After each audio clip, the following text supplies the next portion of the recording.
एक बार फिर से मैं आपका स्वागत करता हूं हमारे इस अबंडेंट लाइफ टेलीविज़न प्रोग्राम में। मुझे भरोसा है प्यारे दोस्तों कि जो संदेश मैं आपको दे रहा हूं ये आपके लिए आशीष है। एक बार फिर से मैं आपको विश करता हूं बहुत आशीषित और संपन्न नया साल हो और हमारे प्रभु यीशु मसीह इस नए साल हर दिन आपसे मुलाकात करें और आप पर अपनी बहुतायत की आशीष उंडेले। मैं आपको नए साल का संदेश देना चाहता हूं और इसका शीर्षक है नए साल में नई सृष्टि। दूसरा कुरिन्थियों अध्याय 5 वचन 17। इसलिए यदि कोई मसीह में है तो वो नई सृष्टि है, पुरानी बातें बीत गई हैं, देखो सब बातें नई हो गई हैं।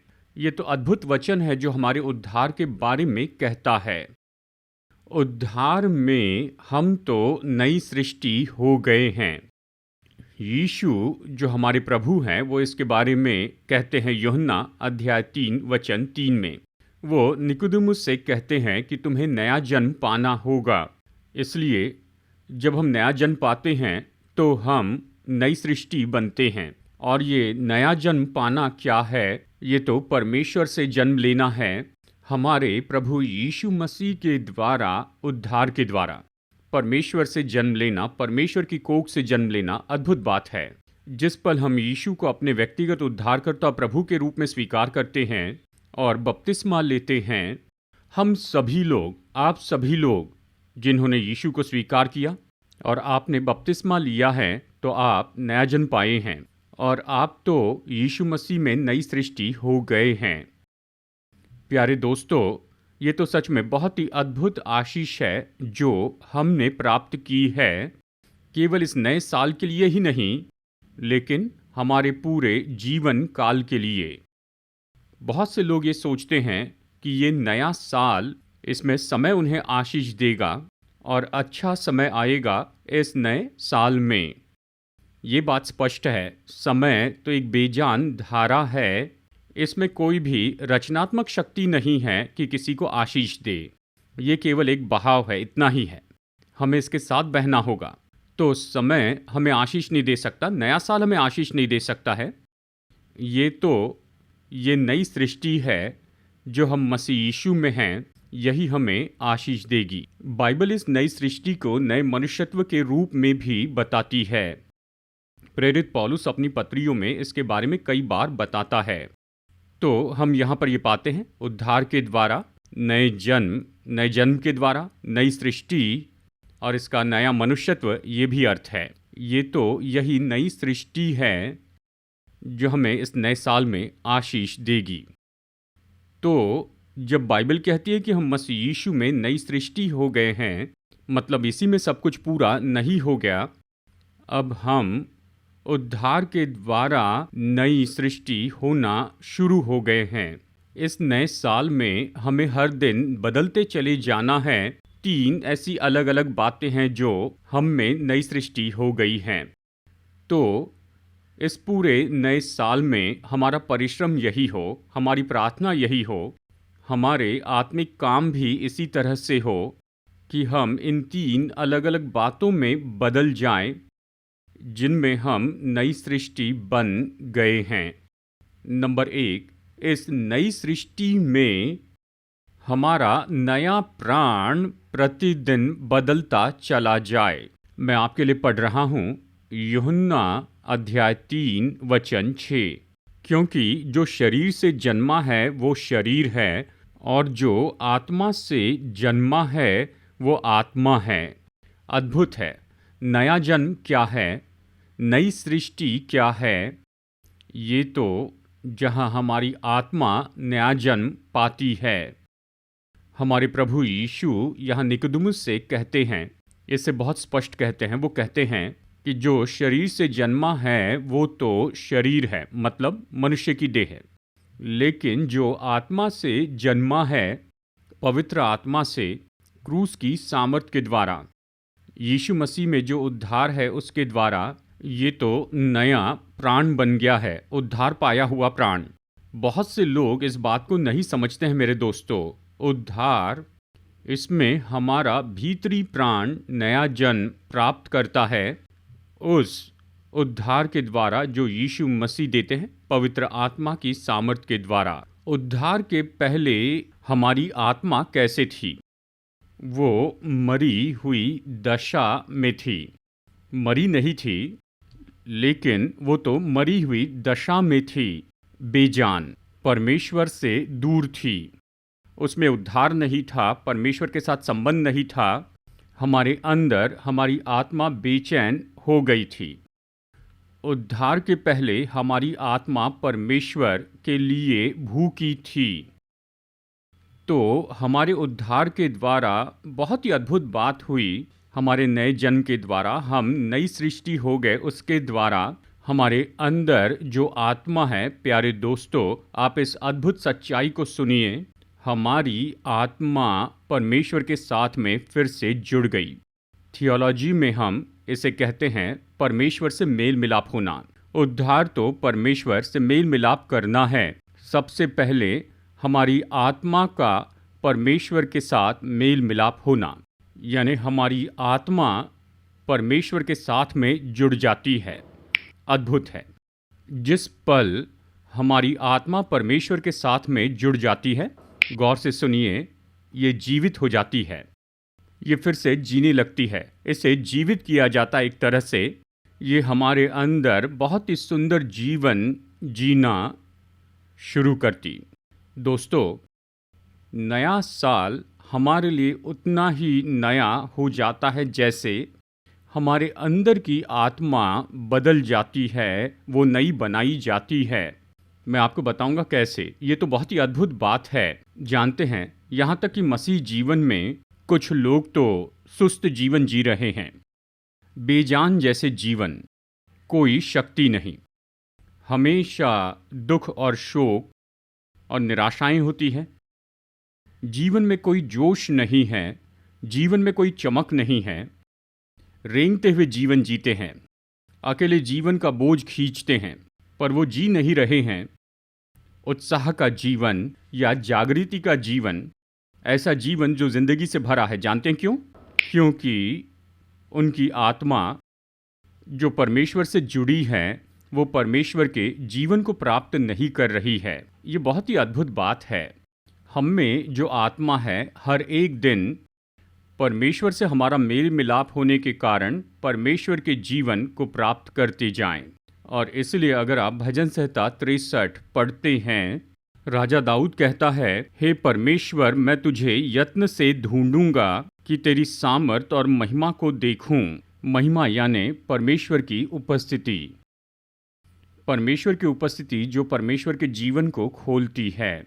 और फिर अगले कुछ वचनों में राजा दाऊद कहता है, जब मेरी आत्मा तेरे साथ में जुड़ी होती है, जब मेरी आत्मा तेरा जीवन प्राप्त करती है, तो ये नई हो जाती है।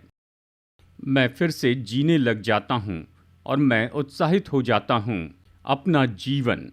मेरे दोस्तों, इस नए साल में ये आत्मिक रहस्य है जो पवित्र आत्मा हमें बता रहा है। नया साल हमें नया जीवन नहीं देगा। इसमें जीवन देने की कोई सामर्थ्य नहीं है। केवल मसीह यीशु में परमेश्वर के पास जीवन देने की सामर्थ्य है। जीवन मतलब वो सारी आशीषें, आत्मिक रूप में, भावनात्मक रूप में और शारीरिक रूप में। तो इस नए साल में हमें यही तो करना चाहिए। हमें जोड़ देना है हमारी आत्मा को, जिसने नया जन्म पाया है, परमेश्वर की आत्मा के साथ। इसे कैसे करेंगे? व्यक्तिगत प्रार्थना के द्वारा, परमेश्वर के साथ की संगति, प्रभु के साथ एकता के द्वारा, और चर्च में सच्ची आराधना। और आराधना तो हृदय से है। यीशु ने कहा, जो परमेश्वर की आराधना करते हैं वो आत्मा और सच्चाई से उसकी आराधना करे। आत्मा मतलब पूरा हृदय। सत्य का अर्थ है पवित्र जीवन जीना। तो जब चर्च में हम आराधना करते हैं तो वहाँ बैठे मत रहिए जैसे कि कोई प्रोग्राम चल रहा है। आराधना का अर्थ है हम अपनी आत्मा को परमेश्वर की आत्मा से जोड़ते हैं। ये परमेश्वर से मुलाकात करना है अपने पूरे हृदय से। और फिर क्या होता है? हमारी आत्मा जुड़ जाती है उस त्रिएकता से, पिता, पुत्र और पवित्र आत्मा से, और आराधना में परमेश्वर का जीवन हम में बहता है। अद्भुत है। और फिर मनन करना, हम अपनी आत्मा को जोड़ते हैं परमेश्वर से मनन करने के द्वारा, परमेश्वर की आशीषों पर मनन करके, और जो उद्धार प्रभु यीशु मसीह ने दिया उस पर मनन करके, परमेश्वर के गुणों पर मनन करने के द्वारा, उसकी पवित्रता, उसका प्रेम, उसकी बुद्धि, उसका धीरज, उसकी क्षमा, यही तो मनन करना है परमेश्वर के स्वभाव गुण और उसके चरित्रों पर। यही हमारी आत्मा को परमेश्वर से जोड़ती है। ये कैसे होता है? मैं आपको यहाँ एक वचन दिखाऊंगा जो हमें बताता है हमारी आत्मा तो जुड़ जाती है परमेश्वर की जीवित उपस्थिति के द्वारा जो हमारे जीवन में होती है। मैं आपके लिए एक बहुत ही अच्छा वचन पढ़ रहा हूँ, यशायाह अध्याय 57 वचन 15। मैं ऊंचे पर और पवित्र स्थान में निवास करता हूँ और उसके संग भी रहता हूँ जो खेदित और नम्र है, कि नम्र लोगों के हृदय और खेदित लोगों के मन को हर्षित करूं। शब्दों पर गौर कीजिए कि नम्र लोगों के हृदय को हर्षित करूं। यहाँ जो हृदय शब्द है, यहाँ पर आत्मा है। ये तो हम में परमेश्वर की उपस्थिति है, केवल नाम की उपस्थिति नहीं। मैं कह रहा हूँ सक्रिय उपस्थिति, मैं कह रहा हूँ जीवित उपस्थिति। तो फिर अगला सवाल आता है कि कैसे हम परमेश्वर की ये सक्रिय उपस्थिति पाए, परमेश्वर की ये जीवित उपस्थिति अपने जीवन में, ताकि हमारी आत्मा परमेश्वर से जुड़ जाए और उससे जीवन प्राप्त करें। ये वचन दो बातों के बारे में कहता है। मैं आकर उस व्यक्ति में वास करता हूँ जो कि नम्र है। बस यही नम्रता हमें परमेश्वर की जीवित उपस्थिति देती है। परमेश्वर के सामने नम्रता, लोगों के सामने नम्रता। प्रार्थना परमेश्वर की जीवित उपस्थिति को घटा देती है, लेकिन नम्रता कि हम एक दूसरे के अधीन रहें, कि हम खुद को परमेश्वर के प्रति आज्ञाकारी रखें, यह हमें वो उपस्थिति देती है जिसके द्वारा हम परमेश्वर का जीवन पाते हैं। और फिर वचन कहता है कि मैं तो खेदित मन वालों के साथ में रहता हूँ। खेदित मतलब पश्चाताप करना। बस यही है। पश्चाताप हमारे जीवन में हमें परमेश्वर की जीवित उपस्थिति देता है। हृदय की कठोरता ये ऐसा करती है कि उसकी उपस्थिति वहाँ पर होती है, लेकिन ये उपस्थिति सक्रिय नहीं होती, ये बलवान नहीं होती, हमारी मदद नहीं करती। लेकिन पश्चाताप परमेश्वर की महान सामर्थ खोलता है। बस यही। इस पूरे नए साल में किसी भी पाप के कारण हृदय कठोर न करें, या किसी भी बात के लिए जो वचन के विरुद्ध में है। हमेशा मान लीजिए अपनी कमज़ोरियों को, अपने पापों को, अपनी कमियों को। जब हम सच्चे पश्चाताप के साथ यीशु के पास आते हैं, केवल तभी वो सच में हमें क्षमा कर देंगे। और फिर क्या होता है? वो हमें अपनी उपस्थिति देते हैं, जीवित उपस्थिति, सामर्थ्य उपस्थिति, सक्रिय उपस्थिति। जब हमारी आत्मा परमेश्वर के जीवन में जीने लगती है तो जीवन बहुत ही सुंदर हो जाता है, और सच में आप जी पाएंगे ऐसे उत्साह के साथ परिपूर्ण और संतुष्ट जीवन जिएंगे। अब चलिए मैं आपको दूसरा बदलाव बताता हूँ जो होता है क्योंकि हम मसीह यीशु में नई सृष्टि हो गए, नए मनुष्य हो गए हैं। इसे लिख लीजिए। दूसरी बात, इस नई सृष्टि में हमारा नया हृदय प्रतिदिन बदलते जाना चाहिए। तीतुस अध्याय 3 वचन 5।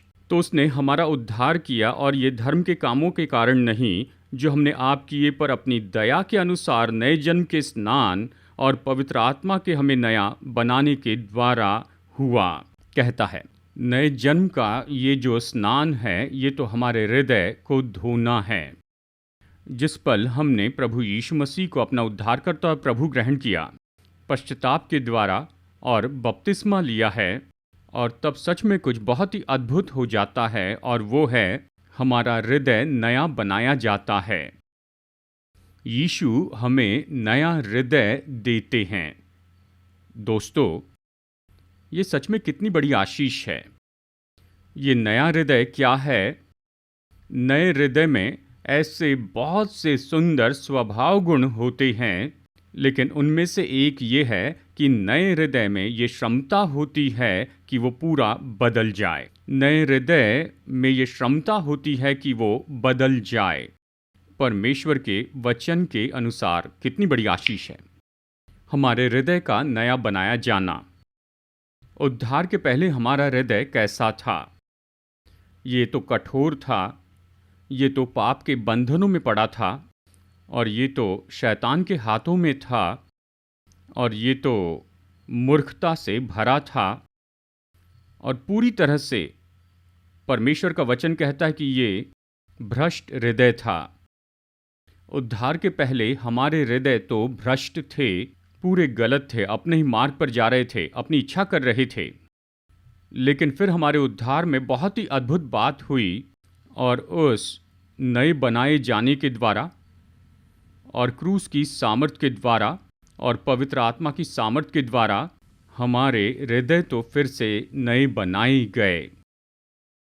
नया बनाया गया, नया हृदय जिसमें ये क्षमता है कि ये बदल जाए और हर दिन बदलते चले जाए। चलिए यहाँ पर मैं आपको और भी कुछ बात बताता हूँ परमेश्वर के वचन के अनुसार। उद्धार में निश्चय ही हमने नया हृदय प्राप्त किया है, लेकिन पुराना हृदय तो अभी भी वहाँ पर है। हालांकि ये तो वश में किया गया है। बस यही तो होता है हमारे मसीह जीवन में, हम किस हृदय से काम करते हैं, किस हृदय से हम बदल जाते हैं। पुराना हृदय गलत बातों में ले जाता है, नया हृदय सही बातों में ले जाता है। हमारे प्रभु यीशु ने बहुत ही अद्भुत शब्दों में बताया है, मत्ती अध्याय 12 वचन 35 में, भला मनुष्य मन के भले भंडार से भली बातें निकालता है, और बुरा मनुष्य बुरे भंडार से बुरी बातें निकालता है। बस यही हमारे मसीह जीवन में, हम में अभी भी पुराना हृदय है। उस पुराने हृदय से हमेशा बुराई बाहर आती है। हर तरह के पाप, आज्ञा भंग करना, क्रोध या बदला लेना, शरीर के पाप, और ये सब यही तो जीवन नाश करते, ये परिवार को नाश करते हैं, विवाह को नाश कर देते हैं, यहाँ तक कि सेवकाई को नाश कर देते हैं। इसलिए पुराने हृदय को उकसाने के बजाय इस नए साल हमारा काम ये होना चाहिए कि इस नए हृदय को बदल दे। तो इस नए साल में हमें इस हृदय को, नए हृदय को लेना है, और इस नए हृदय को परमेश्वर की पवित्रता और धार्मिकता में बदलते चले जाना है। इफिसियों अध्याय 4 वचन 24, और नए मनुष्यत्व को पहन लो जो परमेश्वर के अनुरूप सत्य की धार्मिकता और पवित्रता में सृजा गया है। अद्भुत वचन है। इस नए साल में उस पुराने हृदय से सारी गलत चीज़ें आएगी और हमारे जीवन को भ्रष्ट करेगी, जीवन को नाश करेगी। लेकिन जब हम यीशु में अद्भुत आशीष पाते हैं, हमारे पास इस नई सृष्टि के द्वारा नया हृदय है। इस नए हृदय में ये क्षमता है कि ये बदल जाए पवित्रता में और परमेश्वर की धार्मिकता में। बस यही है मेरे दोस्तों, जितना ज़्यादा हम पवित्रता में बढ़ते जाएंगे, जैसे परमेश्वर के वचन में दिया गया है, और ये तो वही पवित्रता है जो सच में हमारे परिवार को आशीष देगी, हमारे विवाह को, हमारे बच्चों को, हमारे संबंधों को, और यहाँ तक कि हमारे चर्च और सेवकाई को। इसमें आगे बढ़िए, इस नए हृदय को प्रतिदिन बदलते चले जाएं, पवित्रता में बदलते जाएं।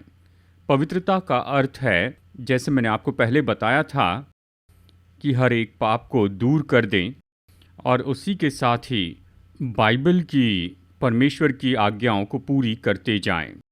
ये पवित्रता है। जितनी ज़्यादा हम बाइबल में की परमेश्वर की आज्ञाओं को पूरी करते जाएंगे, तो हम पवित्रता में बढ़ते जाएंगे, और वही पवित्रता हमें सबसे उत्तम जीवन देगी इस पूरे नए साल में और पूरे जीवन भर भी। हम अपने इस नए हृदय को कैसे बदलते चले जाएं, उस पवित्रता में जो कि बाइबल में दी गई है। निश्चित रूप में क्रूस की सामर्थ के द्वारा और पवित्र आत्मा के द्वारा। इब्रानियों अध्याय 9 वचन 14। तो मसीह का लहू जिसने अपने आप को सनातन आत्मा के द्वारा परमेश्वर के सामने निर्दोष चढ़ाया, तुम्हारे विवेक को मरे हुए कामों से क्यों न शुद्ध करेगा, ताकि तुम जीवित परमेश्वर की सेवा करो। ये तो यीशु का वो पवित्र और बहुमूल्य लहू है। क्रूस की सामर्थ है जिसमें ये क्षमता है कि हमारे हृदय को बदल दे और हमें वो सुंदर धार्मिकता बना दे, कि हमें मरे हुए कामों से छुड़ाए और हमें पवित्रता के लिए बदल दे, कि हम जीवित परमेश्वर की सेवा करें। हर दिन ये प्रार्थना करें, पवित्र आत्मा मेरे हृदय पर क्रूस की सामर्थ का अभिषेक कीजिए, और हर एक बात जो परमेश्वर के वचन के विरुद्ध में उसे क्रूस पर चढ़ाइए, और फिर मेरी मदद कीजिए कि मैं पवित्रता और धार्मिकता में बढ़ता चला जाऊं और बाइबल की आज्ञाओं को मानते चले जाऊं। वही हमें पवित्रता देगा और वो पवित्रता हमें आशीष देगी अद्भुत रीति से इस नए साल में। तीसरी बात, ये नई सृष्टि के द्वारा जो कि आप मसीह यीशु में हैं। अब तीसरी बात यहाँ पर नई हो गई है, और वो ये है कि नई सृष्टि होने के नाते हमें अपने नए मन में बदलना चाहिए। इफिसियों अध्याय 1 वचन 18। और तुम्हारे मन की आंखें ज्योतिर्मय हो, कि तुम जान लो कि उसकी बुलाहट की आशा क्या है, और पवित्र लोगों में उसकी मिरास की महिमा का धन कैसा है। ये कहता है, यानी आपके मन की आंखें ज्योतिर्मय हो। ये कहता है, इसका सरल अर्थ है उद्धार के द्वारा, उस नई सृष्टि के द्वारा परमेश्वर ने मसीह यीशु में हमें नया मन दिया है। ये सच में कितनी अद्भुत आशीष है प्यारे दोस्तों। उद्धार में परमेश्वर ने मसीह में हमें नया मन दिया है। उद्धार के पहले हम में वो पुराना मन था, ऐसा मन जो भ्रष्ट था, ऐसा मन जो संसार की गलत बातों के पीछे जा रहा था, बुरी बातों और गलत बातों के पीछे।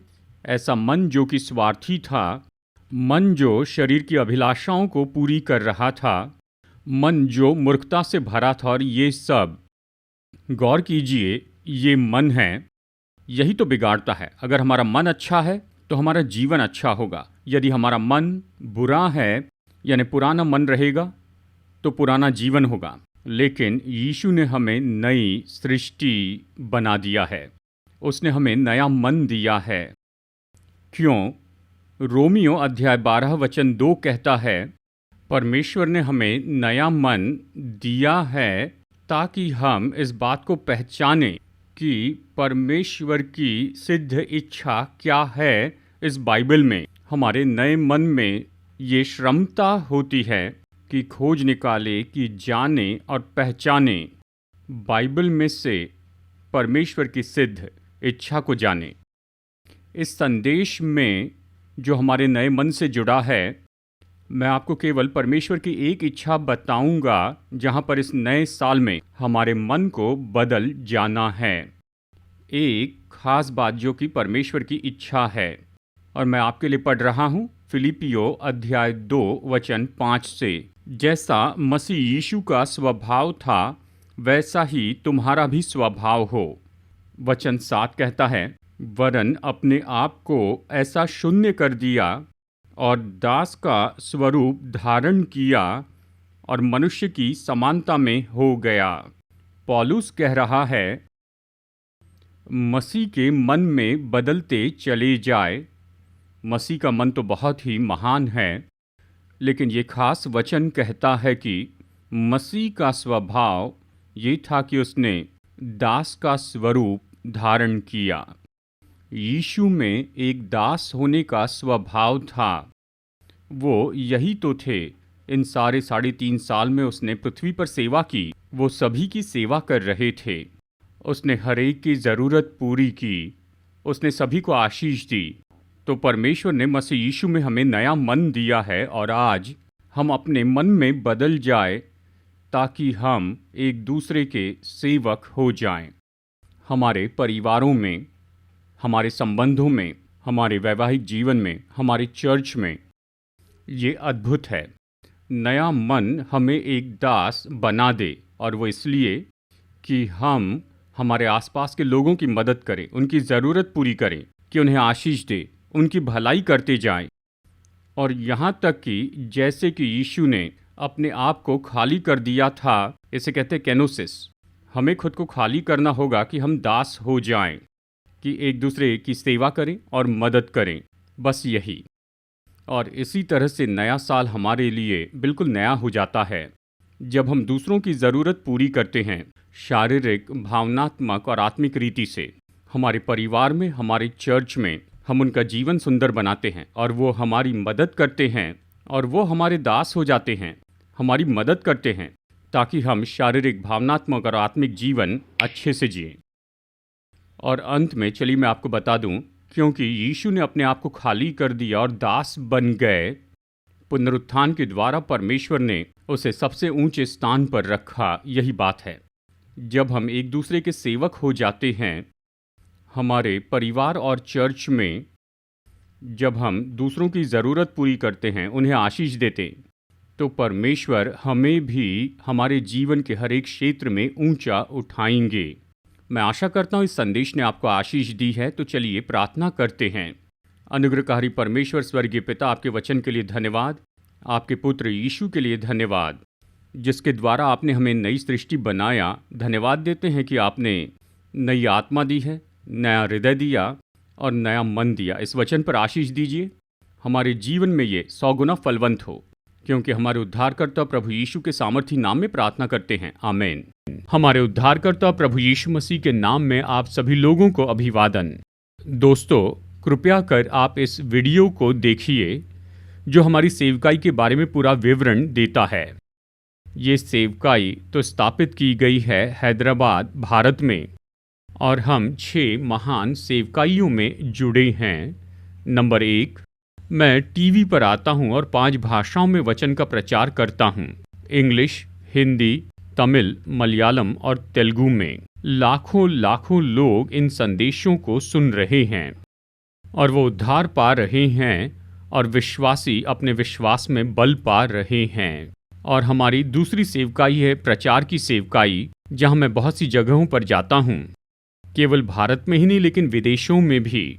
और इस प्रचार की सेवकाई के द्वारा सभी चर्च के विश्वासी परमेश्वर के वचन के द्वारा बल पाते हैं। हमारी तीसरी सेवकाई तो पास्टर्स के लिए कॉन्फ्रेंस हैं। हर साल हम पास्टर्स के लिए 2 कॉन्फ्रेंस करते हैं। लगभग 130 पास्टर्स आते हैं, सभी अलग अलग प्रोटेस्टेंट चर्च से, और 4 दिनों तक हम उन्हें मसीह सेवकाई के अलग अलग दृष्टिकोण के बारे में ट्रेनिंग देते हैं। हम उनकी यात्रा का खर्च चुकाते हैं, रहने खाने की सुविधा देते हैं, हम उन्हें किताब भी देते हैं, और साथ ही हम उन्हें नए कपड़े भी प्रदान करते हैं जैसे वो अपने घर लौटते हैं। और चौथी सेवकाई है एमोरी मिशन हॉस्पिटल, जिसके द्वारा हम अद्भुत सेवकाई कर रहे हैं। ऑर्थोपेडिक में, गायनेकोलॉजी और ऑब्स्टेट्रिक्स में बहुत से गरीबों की सेवा करते हैं। हर महीने हजारों गरीब ऐसे मरीज पा रहे हैं बहुत ही उत्तम मेडिकल सहायता इस एमोरी हॉस्पिटल द्वारा। नंबर 5, हमारे 3 अच्छे चर्च हैं जिनके द्वारा हम अच्छी सेवकाई कर रहे हैं, और बहुत से लोग अपना जीवन प्रभु को दे रहे हैं। और इन चर्च में प्रभु का वचन प्रचार किया जाता है। ये इन्हें बल देता है और इनकी मदद करता है कि अपने आत्मिक जीवन में बढ़ते जाएं। और हर महीने हम कुछ गरीब परिवारों को ऐसे ही चुनकर उन्हें देते हैं चावल, दाल और दूसरे अनाज। कृपया हमारी सेवकाई के लिए प्रार्थना कीजिए। अगर आप चाहते हैं कि हमारा न्यूज़लेटर पाए जिसका नाम है सीड, तो कृपया अपना पता स्क्रीन पर दिए हुए व्हाट्सएप नंबर पर हमें भेजिए, तो मैं तुरंत ही आपको अपना न्यूज़लेटर भेजूंगा। अगर आप में से कोई हमें कुछ योगदान भेजना चाहता है या एक प्रोग्राम के लिए स्पॉन्सर होना चाहता है, कृपया हमारा QR कोड नोट कीजिए, इसे स्कैन कीजिए और आप हमें ऑनलाइन अपनी भेंट भेज सकते हैं। परमेश्वर आपका आशीष दे, जैसे आप बहुत ही महत्वपूर्ण और कार्यनीति से फलवंत सेवकाई में स्पॉन्सर बनते हैं।